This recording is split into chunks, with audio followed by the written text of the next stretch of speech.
What is happening, fellas? This is Marco at Vicious Ant, and today I am joined by Jameson, whom, if you haven't seen our product release video for the Eris, he's the fellow who did that that whole thing, and I want him to tell you guys a little bit more about what he does for the company. Yeah, so by the way, my name is Jameson, and I'm the sales, marketing, and technical support representative of Vicious Ant. So a bit of an all-around fella, ain't ya? Yeah, so like the Eris Hybrid. Actually, yeah. That does make a lot of sense, right? So today we're going to be talking a little bit more about the Eris. If you need a bit of a catch-up, link to the previous video is also going to be in the description below. So we wanted to talk to you a little bit more about the thought process that went into creating the device up until its eventual release. So throughout the process of conceptualization, the fixing up stages of it, and eventually what you actually see on the market right now. So we wanted to walk you through a little bit. Yeah, so the vape devices are ever evolving, and it's important that our keeps up with what's in the vaping scene. So it is a very involved process, and the creation of the Eris was no exception. Well, yeah, I have to agree, because what we had in mind is, or what we always have in mind, to be more precise, is we want to take significant steps forward in the products that we release. So we wanted to evolve on on something that currently exists, or something that we've already produced in the past. The point is, it has to be a step forward, because otherwise then it wouldn't make much sense to put something out, would it? So essentially, we wanted to create a device that was convenient and at the same time performed up to snuff, if you know what I mean. So the Eris, we feel, encapsulates all of that, and we wanted to show you a few more close-ups and photos of what the Eris Hybrid is actually about.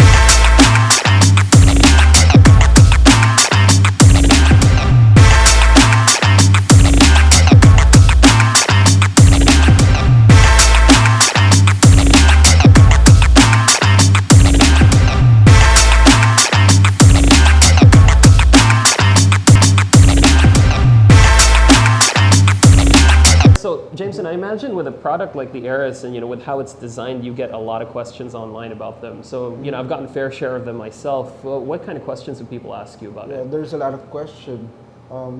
So Jameson, why do you say it is a hybrid version?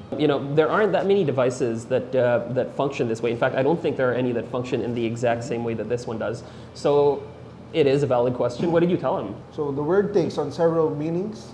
I had a conversation recently with one of our good friends in the vaping community, where we discussed how hybrid is termed for old school mods that had an atomizer deck with a direct connection between the deck and the mod, with no interface pin between battery and the atomizer pin. Spot on. Yeah, that's pretty much it. And when you talk about hybrids, generally, if you've been vaping for long enough, then probably the first thing that would pop into your head would be our very own Valkyrie, which was a perfect example of what a hybrid mod is. And for those of you who've been around, for quite a while, you probably remember the iHybrid, that hybrid Genesis tank. But that's another story for another time. Essentially, the Eris was designed with a similar concept in mind. We wanted to have it with the deck mounted on top. So, could you tell us a little bit more about the process that went into creating that? So it means the Eris Hybrid has no 510 or atomizer connection. It's all in one unit. Okay. Wait, but so you mean it has? Is there an option? I mean, because one of the questions I got asked quite a bit was, is there an option for me to put my own atomizers on it? So is there an option for them to screw on a 510 Addy on it? No, it's a proprietary atomizer. So if you take out the top like this, it's just the deck.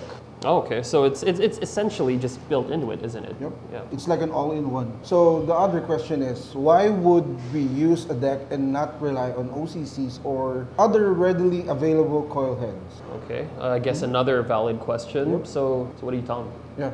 The biggest pro for plug-and-play style is you can switch or swap out easily without any hassle.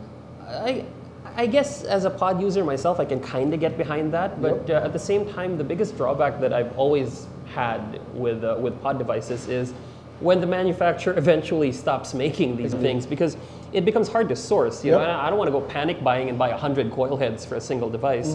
Because essentially, once I like how something hits, or the draw that I have on a certain device, I pretty much just keep it until it breaks or whatever, right?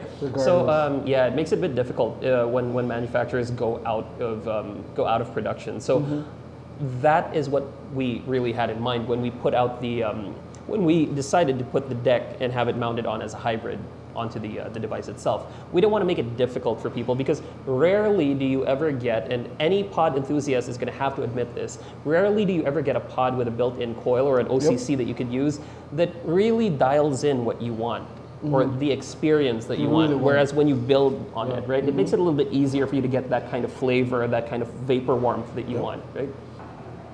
All right, so the whole idea, and I've mentioned this a couple of times, is the whole idea behind the Eris is we wanted to combine the performance of a mod and the consistency and the power output and all that of a mod, and fuse it with the convenience of a pod. And by convenience, I mean that in all regards. So we're not just talking about it being convenient as in light on the budget, but we're also talking about how we wanted it to be pretty handy. We wanted it to be as compact as possible and not have to worry about storage or anything like that. But at the same time, we wanted it to give you the experience that you normally get with mods. So, I was a pod enthusiast myself for a while. I remember being at ECC a couple of years ago, and I just hoarded a bunch of pods. And one of the biggest problems I had with it was really sourcing the coils because they weren't that big here in the Philippines just yet.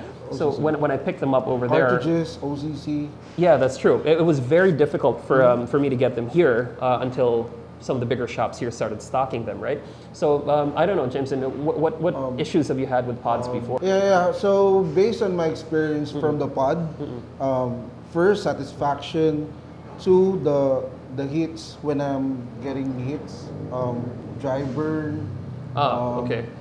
Yeah, like when you can't tell when it's dry already. Yeah. No, I get you, man. Because with all the pods I've used before, I think the biggest issue I really had was just sourcing the OCC heads, and I feel we were able to eliminate that issue with the way that the Eris was designed. And later on, when we get into the close-ups and we show you the actual deck and how it performs, you're going to get a better feel of what I mean.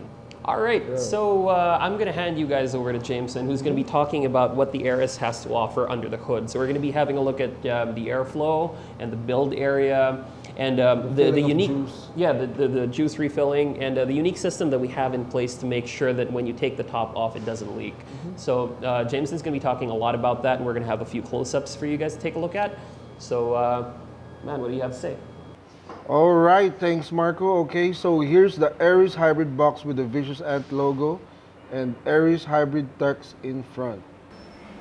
Okay, so if you open this up, you will see it has 3 sections: the mod, the tank, and accessories. So here's the battery cap and drip tip key,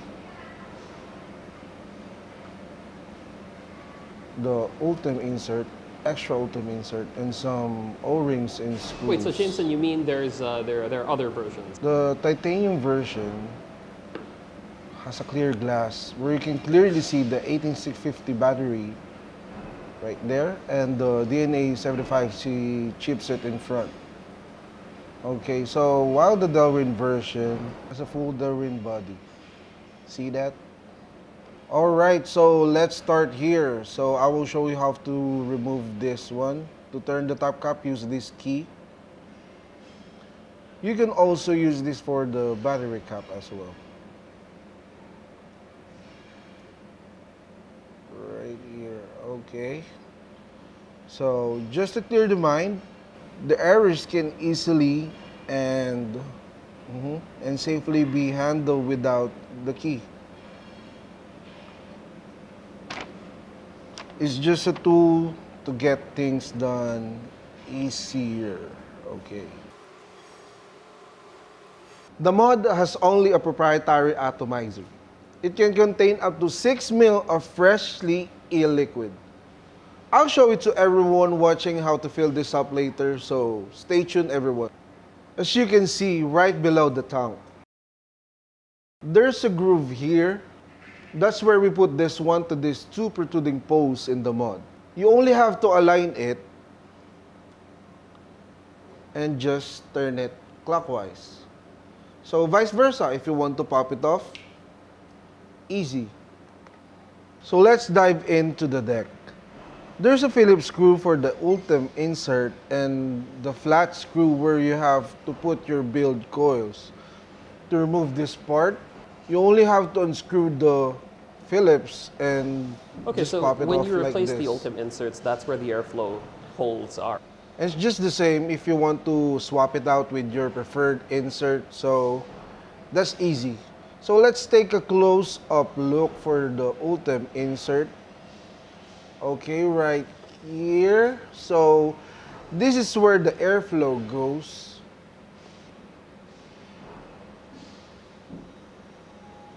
So okay, we have two Ultim inserts included in the box.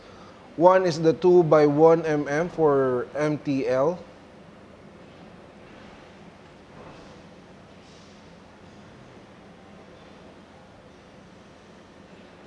And the other one is 4x1 mm for DL. If you are not yet satisfied with the airflow, we also have two types of Ultim inserts that you can buy it from the website. If you want a tighter draw, we have 1x1 mm. And for looser draw, we have the 4x1.5 mm.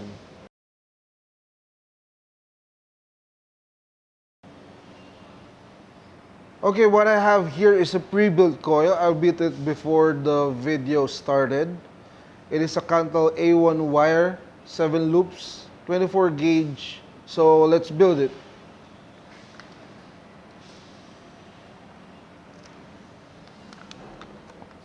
So given the way that the deck is designed, we would highly recommend that users avoid thick gauge wires, specifically fused Clapton ones.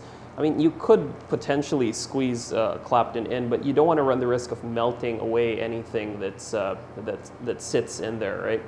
And another thing that we'd recommend is just to go with a standard maybe 2.5 internal diameter with your builds. You know, that way you have enough room to maneuver the coil when you pop it in, and at the same time, you don't run the risk of oversaturating the inside once you wick it up with your cotton. All right, so a couple of things, caveats really, about the build area is, while the Ultim ring that you'll find inside is very durable, as you know Ultim is, when you're priming your coils, specifically when you're still adjusting it and you're heating it up and you're using your tweezers to really like fuse them together, you want to make sure that the Ultim ring isn't connected, because if it is, the heat from the coil has a tendency to really jack up that ring. So when you are prepping the coil, you want to make sure that the ring has been removed completely, and you don't do that while it's sitting in there. So it's just to avoid any unintentional damage to the ring itself. When you're tucking your cotton wicks in, you just want to make sure that they sit nice and snug around the corners of that ring, and you don't have any trapped within the circular area on the cartridge itself. So you want just enough cotton in there for it to soak up nicely, but not too much that it chokes up, or worse, oversaturates the wick and ends up causing a flood inside. So it's going to have that nasty gurgling sound, and it might cause leaks if you do it that way. So just make sure that it's wicked up nice and tight and that you don't have any overlaps, and you should be all good.